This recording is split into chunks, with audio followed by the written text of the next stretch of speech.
एखादी कविता खरंच राष्ट्राला जागं करू शकते का? आज आपण एका अशाच शक्तिशाली कवितेबद्दल बोलणार आहोत, जिने पराभवाच्या एका क्षणी संपूर्ण देशाला हादरून ठेवलं होतं. पण हे फक्त शब्द नव्हते. राष्ट्रीय संकटाच्या त्या काळात हे भारताच्या राष्ट्रकवीच्या लेखणीतून निघालेलं एक युद्धगीत होतं.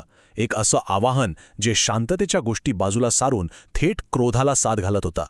पण प्रश्न हा आहे की एका कवीच्या मनात इतकी आग पेटली तरी कशी?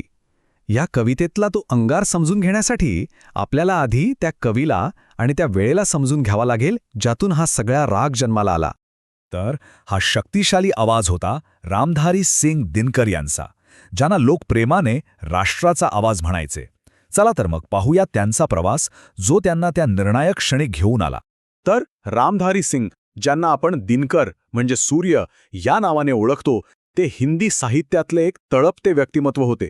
त्यांच्या कामानेच त्यांना राष्ट्रकवी हा सर्वोच्च सन्मान मिळवून दिला. त्यांचं मूळ होतं बिहारच्या मातीतलं, आणि कदाचित म्हणूनच त्यांच्या कवितेत तीच ऊर्जा, तेच तेज जाणवतं. त्यांचा आवाज ओजस्वी म्हणून ओळखला जायचा, म्हणजे देशभक्तीने ओतप्रोत, एकदम जोरदार आणि ज्वालाग्राही. तर मग असं कोणतं राष्ट्रीय संकट आलं होतं? विश्वासघाताची अशी कोणती जखम होती ज्यामुळे दिनकरांसारख्या कवीला लेखणी सोडून शस्त्र उचलण्याबद्दल बोलावं लागलं? बघा, स्वातंत्र्यानंतरचा तो काळ होता. सगळीकडे हिंदी चीनी भाईभाईचा नारा घुमत होता. ही फक्त एक घोषणा नव्हती, तर एका चांगल्या भविष्याची आशा होती. पण 1962 साली चीनने केलेल्या अनपेक्षित हल्ल्याने हा आदर्श आणि ही आशा दोन्ही पार धुळीला मिळाली. हा फक्त लष्करी पराभव नव्हता. नाही, हा तर थेट देशाच्या आत्मविश्वासावर झालेला हल्ला होता. संपूर्ण देश विश्वासघात, अपमान आणि पराभवाच्या भावनेने अक्षरशः हादरून गेला होता. आणि याच राष्ट्रीय निराशेच्या आणि अपमानाच्या वातावरणात दिनकरांनी आपली लेखणी उचलली आणि आपला सगळा काव्यात्मक क्रोध परशुराम की प्रतीक्षा या कवितेतून जगासमोर मांडला. आणि एक गोष्ट लक्षात घेण्यासारखी आहे. दिनकरांनी कोणा शांत संताला नाही बोलवलं, नाही.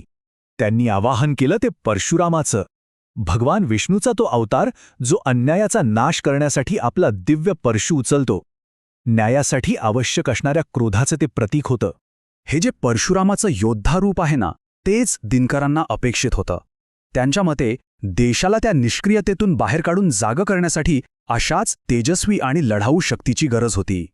या कवितेतून त्यांनी थेट देशाच्या धोरणावरच हल्ला चढवला. त्यांच्या मते शांततेच्या नावाखाली आपलं राष्ट्र सिंहासारखी ताकद विसरून बकरीचा धर्म शिकत होतं, निष्क्रिय बनत होतं. म्हणजे दिनकरांचा मुद्दा अगदी स्पष्ट होता. जर शौर्य नसेल तर दाखवलेली नम्रता म्हणजे निव्वळ भेकडपणा आहे. खरी शांतता आणि खरा सन्मान हा दुर्बलतेतून नाही, तर सामर्थ्यातूनच मिळतो. आणि म्हणूनच त्यांनी लोकांना आवाहन केलं, त्याग आणि संकल्पाचं. त्यांनी आठवण करून दिली की स्वातंत्र्य आणि सन्मान यासारख्या गोष्टी सहजासहजी मिळत नाहीत, त्यासाठी खूप मोठी किंमत चुकवावी लागते. पण विचार करण्यासारखी गोष्ट आहे की 1962च्या संकटात जन्मलेली ही कविता इतक्या वर्षांनंतरही भारतीयांच्या मनात इतकी खोलवर का रुजली आहे? चला, तिचा हा कालातीत वारसा समजून घेऊया. याचं कारण आहे की ही कविता कालजयी आहे, म्हणजे काळाच्या पलीकडची. कारण यात ज्या भावना आहेत, राष्ट्रीय अभिमान, स्वाभिमान आणि स्वतःच्या रक्षणासाठी सामर्थ्याची गरज, या गोष्टी कोणत्याही काळात कोणत्याही राष्ट्राला लागू होतात. आणि यात एक इंटरेस्टिंग गोष्ट आहे, एक स्थानिक संबंध. दिनकर ज्या मुकामामध्ये शिकले, तिथेच परशुरामाचं एक अनोखं मंदिर आहे. आता हा निव्वळ योगायोग मानायचा की कवीची भूमी आणि त्याच्या कवितेचा नायक यांच्यात खरंच काहीतरी अदृश्य नातं होतं, हे एक रहस्यच आहे. शेवटी परशुराम की प्रतीक्षा ही फक्त एक कविता उरली नाही, ती एका अपमानित राष्ट्राच्या रागाचा आवाज बनली, झोपलेल्या आत्मविश्वासाला जागं करणारे एक आवाहन बनली, आणि एक असा प्रतिध्वनी जो आजही संकटाच्या वेळी आपल्या सगळ्यांना आपल्या ताकदीची आठवण करून देतो. आणि जाता जाता हा एक विचार मनात येतोच, एखाद्या देशाच्या गोष्टीत रागाचं नेमकं स्थान काय असावं? आणि अशी कोणती वेळ येते जेव्हा अन्याय दूर करण्यासाठी क्रोध ही केवळ एक भावना नाही, तर एक आवश्यक शक्ती बनते?